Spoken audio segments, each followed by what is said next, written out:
So Danny Flexen here for Seconds Out. Delighted to be joined once again by Lou DiBella for DiBella's Digest. And Lou, we're coming off a very entertaining fight at the weekend. The result that I think you predicted, Ryan Garcia. Yes, I think I was very accurate. I predicted Garcia, and I thought it'd be a knockout. I think Luke fought pretty well. I was making some comments because I thought the fight was a lot closer when it ended than some of the commentary indicated. I thought Luke showed why he's a true pro. The interesting thing about Garcia is he makes a lot of mistakes, but he's a gunslinger. He's a gunslinger. He's a puncher, and he's long, and he throws some wild stuff, and he's athletic, and he's fun. Garcia's not going to be a guy that ends his career at 40-0, but he's going to lose some fights, along the way. But he's also going to win some big fights along the way. And he's going to be exciting as hell. And he probably has more of an idea about how an athlete should promote themselves than almost any athlete I've seen in boxing. I mean, he's one of a kind right now as an internet star. And in the United States, he's by far number one, and probably Tank Davis. Probably below him is a guy that also has that kind of some kind of that kind of popularity. But I was impressed with the fight. I love the fact the kid got knocked on his ass and then came back and won. That body shot, you could see the force of that body shot. Yeah. Not everybody can throw to the body like that. But like I said, the kid really is a gunslinger. Look, Luke Campbell's a pro's pro. When Luke Campbell said, I'd never been hit by anybody like I was hit by Ryan Garcia, that's a pretty good endorsement of Ryan Garcia's power. Luke knows. You know what I'm saying? So, no, the kid impressed me. I've always been a big fan. I mean, I've never hid that fact. I'm a Ryan Garcia fan. But I think the kid's going to have an exciting run. And I think that show the other night was a real star-making evening for him. I think that he's, when I look at the clip of the knockout and you see that 6, 7, 8 million people have already seen it, that's impressive. I mean, I think the kid has potential as a fighter, boxer, and social media personality that a lot of other fighters haven't had. From an in-ring perspective, he seems to be drawing a few comparisons to Amir Khan. What do you make of that? Do you see similarities? I think he's longer than Khan, and I think he punches harder than Khan. I think he might even at the moment be less fundamentally sound. But I think that he's also way younger. See, I'm a promoter, and I have my own way of believing in things and doing things, and it differs from other promoters. If I was promoting Ryan Garcia, I wouldn't. I think it's great that the kid is talking about fighting Tank Davis and that the kid is talking about fighting Teofimo Lopez. But if I had the kid, he'd be fighting Linares and maybe fighting a couple of Brits at that sort of lightweight kind of area, doing a little bit of a world tour. Because I do think that he's going to get better. I don't think he's at where he's going to be. And even though I love the fight as a boxing fan, as a purist, and as a hardcore boxing guy, I love Haney against Ryan Garcia. I'd like to see both of them win some meaningful fights and get some more popularity and let them fight when you can have crowds again. That's my point of view. If I had Garcia, I would look at him as a tremendously valuable mine of raw material. And I wouldn't want to rush getting that gold out of the mine. I mean, theoretically, Haney could fight Campbell, couldn't he? I mean, Campbell's had a couple of shots, of course, but Haney could, as a measuring stick against Garcia. Yeah, I think he could fight. I think he could fight him. I think he could fight. Look, there's. I said this in a tweet last week that there's a lot of depth at lightweight. Not necessarily that everybody's a world champion, but the kid from Ghana, Tego, that I promote is a legitimate guy. Cambos is probably going to fight Teofimo, I hope, but he's a legitimate guy. Luke is still a legitimate guy, and there are other guys. What's the kid's name? Michael Rivera. Yeah. Is a solid fighter. There are other fighters at 35, Linares, there are guys at 35 that, what? Nakatani as well. Oh, yeah, absolutely. Nakatani, exactly. I mean, there are some really strong fights that can be made that, I don't want to see shit fights. I don't want to see appearance fights. But I have no problem with seeing an appropriate level of, like for me, I love a Ryan Garcia Linares fight.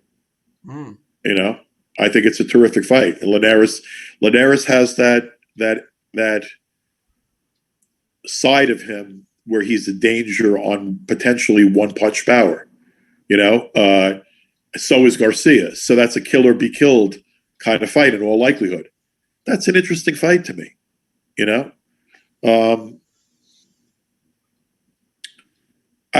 think that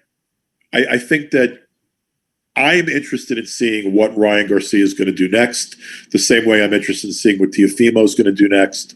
I want to see good fights. I think there are plenty of good fights to be made around that weight.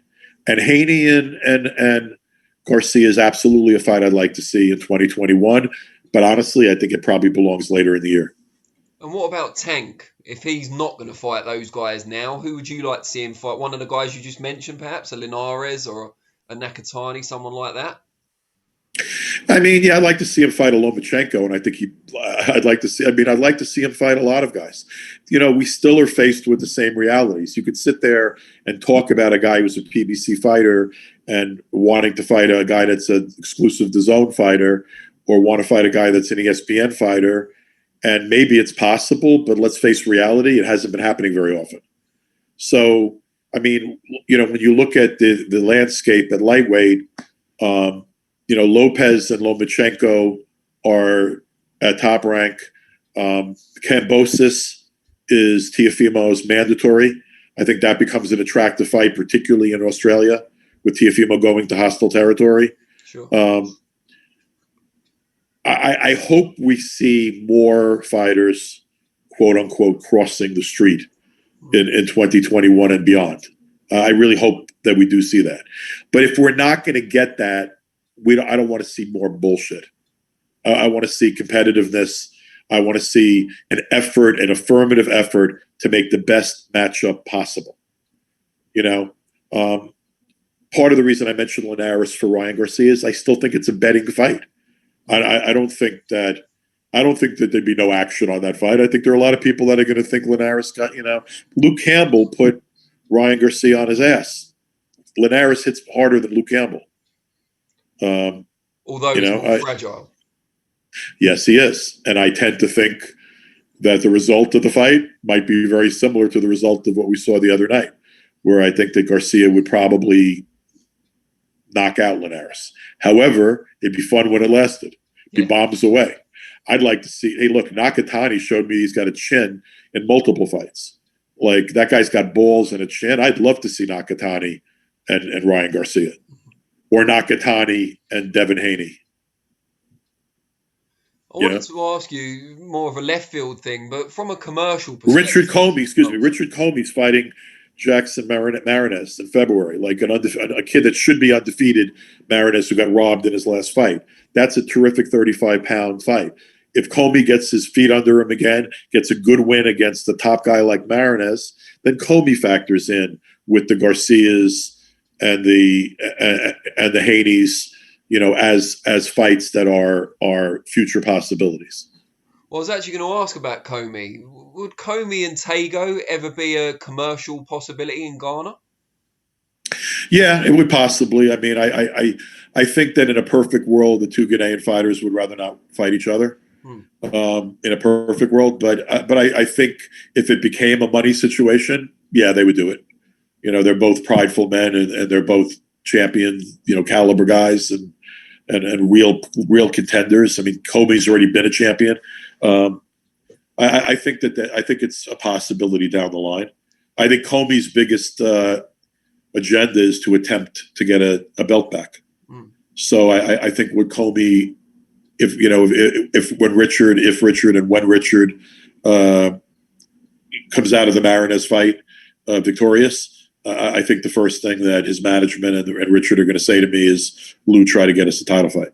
Sure. But I think that a Comey and a Haney is an interesting fight. Yeah, very much so. I think Haney against any of those kind of contenders is a good fight because we haven't seen him really tested yet. Well, that's like, people are all out there comparing the four kids at lightweight to the four kings. Yeah. And I have like a very simple response to that, which is, at the moment, get the fuck out of here. Okay. I thought it might be that. Yeah, get the fuck out of here. That's my response on that. That being said, before they're done, if they all round robin and fight each other with guys like Linares and Lomachenko and Comey and Tego and Kambosos in the mix of like solid fights at lightweight, and the four guys willing to fight each other and aiming toward matchups that involve each other, I think you can get to the point that they become that. But particularly right now, Ryan and Haney, I want to see more. I mean, if you made me pick among those four guys right now and who would come out in a round robin tournament, and you threw Lomachenko in and you made it a 5-person round robin, sure, I would probably still put the likelihood the top guys probably would be, to me, Teofimo and Davis. Okay. Because they're more battle tested. They're more guys, they're not young kids rising. They're in the prime of their careers. And even though Teofimo is a young kid, he already beat the pound for pound guy. Yeah. And I've seen a little bit more body of work to judge Teofimo on at this point than I've seen from Devin or Ryan. But I love the potential of Ryan. I love the potential of Devin. But I do think that you could still make some really competitive fights for them. And before we wrap up this week's edition of DiBella's Digest, I believe you lost, tragically, a close friend recently who was involved in boxing. So perhaps you could tell us a little bit about him and the legacy he leaves behind. Yeah, thank you for giving me that opportunity. Joe Winters is a guy I've known since I almost first got into boxing. One of the first people I met in boxing was Jimmy Glenn, and Jimmy's best friend was Joey Winters' dad. And Joey Winters' dad owned a gym, was a boxing trainer, a great guy, salt of the earth guy. He started a waste management company in Long Island that Joey eventually ran and built up into one of the biggest in the country and became like almost an iconic businessman in New York and Long Island, an iconic philanthropist. He has an autistic son, and he's done more for people with autism in New York State than almost anybody. Built halfway houses and group homes for autistic adults, and did all sorts of charitable stuff. Really one of the most well-respected people I know, and one of the nicest guys I've been able to call a friend. And Joey was raised in boxing. He not only was a Golden Gloves champion and amateur fighter, but he had a pretty successful pro career. I think when he stopped boxing, he was 10-2, and he had fought a number of times in Madison Square Garden. And he always loved boxing, but he became a multimillionaire business person with one of the most successful guys in the waste management business in the United States, and a great reputation as a person, as a businessman, as a philanthropist, kind of guy that you'd want your son to become, the kind of guy you'd want to call a friend. And he was healthy, and not a sickly guy, a strapping 6'4", 220-pound guy that played golf 3 days a week and still worked out in a boxing gym, and a great father, great husband. And he got COVID around the holidays, and he wasn't feeling that terribly. He went to the hospital, but for a while, he wasn't on a ventilator. He seemed to be recovering, and then things just went the wrong way. And I got a call early yesterday morning that he had passed overnight. I didn't even know that he was sick. I saw him 3 or 4 weeks ago. It's a huge loss to the New York area, to Long Island, to the boxing community. But it's also like a reminder, be careful out there. Cut the shit with the arrogance. Cut the shit with the conspiracy theories and the protests, and understand that our friends, our neighbors, our brothers, our sisters, our fathers, our grandparents are dying, and do what you can to be responsible. And if you're locked down, it sucks. I'm with you. It blows. But understand why we're doing this. We're doing this to save lives. So that, I keep thinking about, Joey Winter's autistic son who so looked up to his dad and lived for his dad. And just like that, his dad's gone. And honestly, I think what's really shaken me up this week is having been friends for Joe with all these years, and a guy that was so enthusiastic about the future, healthy, lived life well to its fullest, a good friend, a good human being, and just like that, gone. Be careful out there, everybody. Thanks, Lou, and obviously we send our condolences to his family and the rest of his friends. Sounds like a great guy to have known.